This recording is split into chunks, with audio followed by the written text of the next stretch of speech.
The late summer air hung heavy over the sprawling wheat fields of Eldridge, a quiet town nestled in the heart of the Nebraska plains. Clara Hensley stood at the edge of her family's property, her eyes scanning the golden sea of wheat that stretched toward the horizon. The stalks swayed gently in the breeze, their soft rustling a familiar sound that had lulled her to sleep through her childhood. But today that sound felt different, sharper, almost like a whisper that carried a warning. Clara's daughter Mia was out there somewhere. At 7 years old, Mia was a spark of boundless curiosity, always chasing adventure in the fields that surrounded their isolated farmhouse. She loved weaving through the wheat, pretending she was an explorer in a jungle or a knight in a labyrinth. Clara had always indulged her, trusting the safety of their remote land. But now, as the sun dipped low, painting the sky in hues of orange and crimson, Mia hadn't returned. "Mia!" Clara called, her voice cutting through the stillness. She waited, expecting to hear the familiar giggle or the patter of small feet. Nothing. The wheat swayed silently, indifferent to her growing unease. She stepped forward, her boots crunching against the dry earth, and called again. "Mia, honey, it's time to come in." The silence that followed was oppressive, pressing against her chest. Clara's heart quickened. Mia wasn't one to stay quiet for long. She'd always burst out of her hiding spots, laughing at how she'd fooled her mother. But this time, there was no laughter, no rustling of stalks to betray her presence. Clara pushed into the field, the wheat brushing against her arms, its touch no longer comforting but invasive, like fingers grazing her skin. The field was vast, covering acres of the Hensley land, and Clara knew it better than anyone. She'd grown up here, running through these same stalks with her brothers, playing games until the stars came out. But now the familiarity felt warped, as if the field had shifted into something unrecognizable. The roughs seemed to twist, leading her in circles, and the light was fading fast. "Mia!" Her voice cracked, louder now, tinged with desperation. She moved deeper, her hands parting the wheat, her eyes darting for any sign. A flash of Mia's blue jacket, a glimpse of her dark braid. Nothing. The air grew cooler, the shadows longer, and Clara's breath hitched as a new sound reached her ears. A faint rustling, not from the wind, but deliberate, like footsteps moving parallel to her own. She froze, her pulse pounding in her ears. "Mia, is that you?" she whispered, her voice barely audible. The rustling stopped, then started again, closer now. Clara's eyes strained through the gaps in the wheat, catching a flicker of movement, a shadow, tall and thin, slipping between the stalks. Her first thought was relief. It's Mia. But the figure was too tall, its movements too fluid, too wrong to be her daughter. Clara's stomach twisted. "Who's there?" she demanded, her voice shaking. No answer. Just the rustling, now circling her, drawing her deeper into the field. She took a step back, her hand instinctively reaching for the pocket knife she always carried, a habit from years of working the land. The blade felt small, inadequate against the growing dread that clawed at her chest. The rustling stopped, and for a moment, the world was still. Then a sound, a soft, almost imperceptible whimper. Clara's heart lurched. "Mia!" She surged forward, ignoring the shadow, the wheat tearing at her clothes as she ran toward the sound. The whimper came again, faint but unmistakable, guiding her through the maze of stalks. She burst into a small clearing, a patch where the wheat had been flattened, as if something heavy had pressed it down. There, curled into a ball, was Mia, her face streaked with dirt and tears. Clara dropped to her knees, pulling her daughter into her arms. "Oh, honey, I've got you," she whispered, her voice thick with relief. Mia clung to her, trembling, her small hands gripping Clara's jacket. "Mom, it was following me," Mia sobbed, her voice barely above a whisper. "It kept saying my name." Clara's blood ran cold. "Who, Mia? Who was following you?" Mia's eyes, wide and terrified, darted toward the wheat. "I don't know. It wasn't a person. It was wrong." Clara held her tighter, scanning the field around them. The shadows were deeper now, the wheat a wall of darkness that seemed to pulse with a life of its own. She stood, lifting Mia into her arms, and started back toward the house, her steps quick and purposeful. The rustling followed them, faint but persistent, like a predator stalking just out of sight. When they reached the edge of the field, Clara didn't look back. She carried Mia inside, locking the door behind them, and sat her on the couch, wrapping her in a blanket. "Tell me what happened," Clara said, her voice gentle but firm. Mia's eyes were distant, her voice shaky. "I was playing, and I heard it call my name. It sounded like you at first, but then it wasn't. It kept telling me to follow it, to go deeper into the field. I didn't want to, but it wouldn't stop." She paused, her lip trembling. "It wasn't human, Mom. It didn't have a face." Clara's throat tightened. She wanted to dismiss it as a child's imagination, but the fear in Mia's eyes mirrored her own. She'd seen something out there too, a shadow that didn't belong. She held Mia close, her mind racing. Whatever was in that field had wanted her daughter, had tried to lure her away, and Clara had almost followed it too. That night she didn't sleep. She sat by the window, staring out at the wheat, its golden hues now a sickly gray under the moonlight. The rustling never stopped, a constant murmur that seemed to whisper her name. Miles away, in the rolling hills of southern Iowa, Daniel and Sarah Vaughn arrived at a secluded bed and breakfast they'd booked for a weekend escape. The stress of their city lives, Daniel's long hours at the law firm, Sarah's endless deadlines as a graphic designer, had worn them thin. The listing had promised tranquility, a quaint cottage surrounded by endless wheat fields, far from the noise of civilization. The photos showed a cozy retreat, and the reviews raved about the host, Margaret, who went above and beyond for her guests. They arrived at dusk, the sky a tapestry of purples and golds.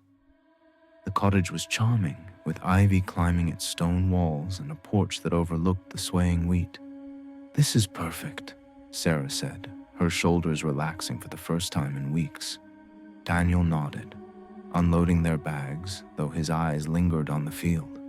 Something about its vastness unsettled him, the way it seemed to swallow the horizon. After settling in, Sarah suggested a walk. "Let's explore the field," she said, her voice bright. "It's so peaceful out there." Daniel hesitated, the city boy in him wary of the open, untamed land, but he agreed. They followed a narrow path into the wheat, the stalks towering over them, their tips brushing against their arms like whispers.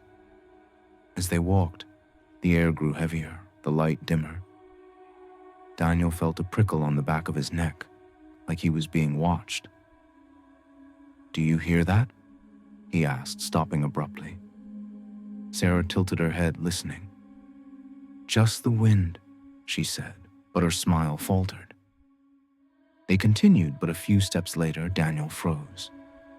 Something lay in the dirt ahead, a small, lifeless shape half hidden by the wheat. He stepped closer, his heart sinking as he recognized it. A bird, its wings crumpled, its throat sliced open with a precision that made his stomach churn. "Sarah, look at this," he said, his voice low. She crouched beside him, her face paling. What could do that? It's so clean. Before Daniel could answer, they spotted another shape nearby. A fox, its fur matted with blood, its throat cut in the same deliberate way. Sarah stood, her hands trembling.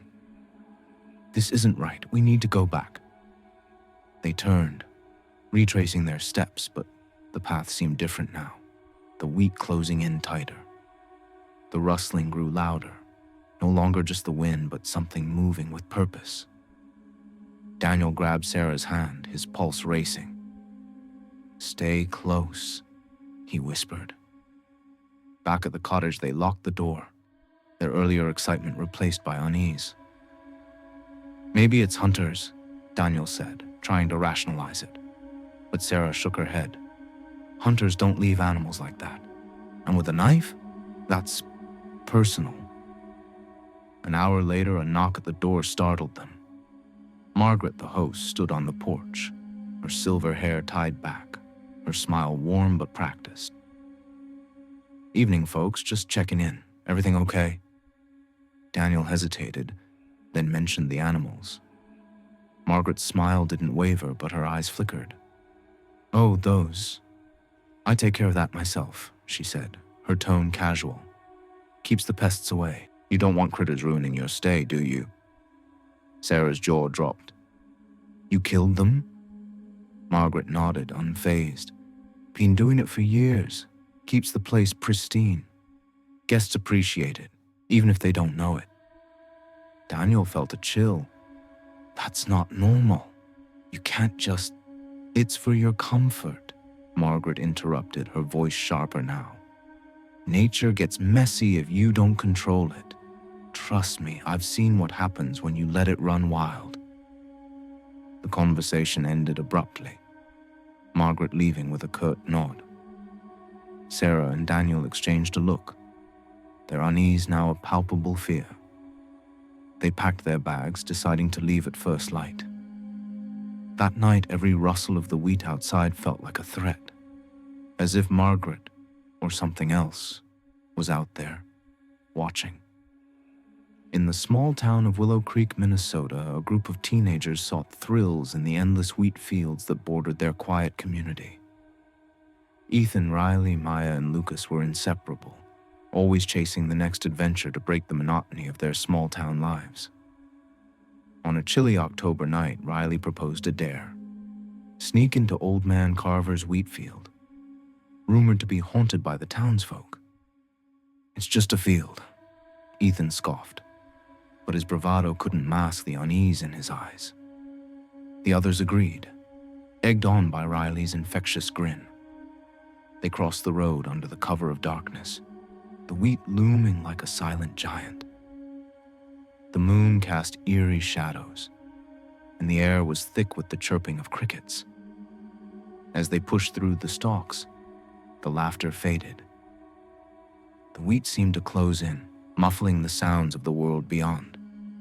Maya clutched Lucas's arm, her voice trembling. This was a bad idea. Relax, Riley said, but his voice lacked its usual confidence. They pressed on, the field growing denser, the air heavier. Then they heard it, a whisper, soft and indistinct like voices carried on the wind. Ethan stopped, his heart pounding. Did you hear that? The others nodded, their eyes wide. The whispers grew louder, circling them, words too faint to discern but heavy with intent. Riley pushed forward, determined to prove his courage, but the others hesitated. Let's go back, Maya pleaded. Before they could decide, Lucas vanished.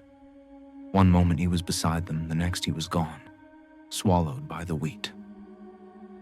Lucas! Ethan shouted, his voice echoing uselessly. The whispers intensified, now a chorus that seemed to mock their panic. They split up, Ethan searching alone while Riley and Maya went another way. The wheat seemed alive, its stalk shifting to block his path. The whispers grew louder, pressing against his mind. And then he saw it. A figure, tall and shadowy, standing just beyond the next row. wasn't Lucas. It didn't move like a person, its form flickering like smoke. Ethan's breath caught. "Lucas," he called, but the figure didn't respond. It turned, gliding deeper into the field, and Ethan followed, driven by a mix of fear and desperation. He found Lucas minutes later, standing motionless, his eyes vacant. "It's waiting," Lucas whispered, his voice not his own. "What's waiting?" Ethan demanded. But Lucas only stared, his gaze fixed on something Ethan couldn't see. The whispers surged, filling the air with a suffocating presence. Ethan grabbed Lucas's arm, dragging him back toward the road. When they emerged, Riley and Maya were waiting, their faces pale. Lucas didn't speak again that night. The next morning, they found him sitting on the curb outside his house, muttering about something in the wheat, something that had called to him. He never spoke of it again, and the group drifted apart, haunted by the night they'd ventured too far. In the rural outskirts of Harmony, Kansas, a group of children found their playground in the abandoned wheat fields of the old Grayson farm. The land had been left to rot after the Grayson family disappeared years ago, leaving behind rows of wild wheat that grew unchecked. For 12-year-old Sophie and her friends, Liam, Emma, and Noah, the field was a wonderland, a place to escape the boredom of their small town. One September evening, they played their usual game of hide-and-seek, the wheat glowing under the setting sun. Sophie was the best hider, always finding the perfect spot where no one could find her. As Noah counted, she slipped deep into the field, crouching low, the stalk shielding her from view. The game began, Noah's voice echoing as he called out, "Ready or not, here I come." Sophie grinned, her heart racing with the thrill of being hidden. But as minutes passed, the air grew heavy, the wheat's rustling taking on a new tone, less natural, more deliberate. She heard footsteps, slow and measured, moving closer. "Noah," she whispered, peeking through the stalks. No one was there, but the footsteps continued, circling her. Then came the voice, low, guttural, forming a single word. "Sophie." Her blood froze. It wasn't Noah or any of her friends. The voice was wrong, too deep, too close. She bolted from her hiding spot, running blindly through the wheat, the stalks clawing at her. She burst into the clearing where they'd started, finding Liam and Emma waiting, their faces pale. "Did you hear it?" Sophie gasped. "Someone called my name." Emma nodded, her eyes wide. "I heard it too. It said my name, but it wasn't any of us." Noah emerged from the field, his expression mirroring theirs. "I heard it too," he said. "It wasn't a person. It was something else." They stood in silence, the wheat field now a looming threat rather than a playground. The sun had set, and the darkness seemed to pulse with a life of its own. They grabbed their things and ran, not stopping until they reached the safety of the road. For weeks they avoided the field, but Sophie couldn't shake the feeling that something was still out there, waiting. Years later, the stories of Eldridge, Willow Creek, and Harmony lingered, whispered in hushed tones by those who'd felt the wheat's strange pull. Clara moved away with Mia, unable to stay in a place where the field seemed alive. Daniel and Sarah never returned to a rural retreat, haunted by the memory of Margaret's cold smile. Ethan's group drifted apart, each carrying the weight of that night. And Sophie, now grown, still flinched at the sound of rustling leaves, the voice in the wheat echoing in her dreams. The fields remained, silent and golden, stretching across the plains like an endless sea. But those who'd ventured too far knew the truth. Something dwelled within, something that whispered, watched, and waited.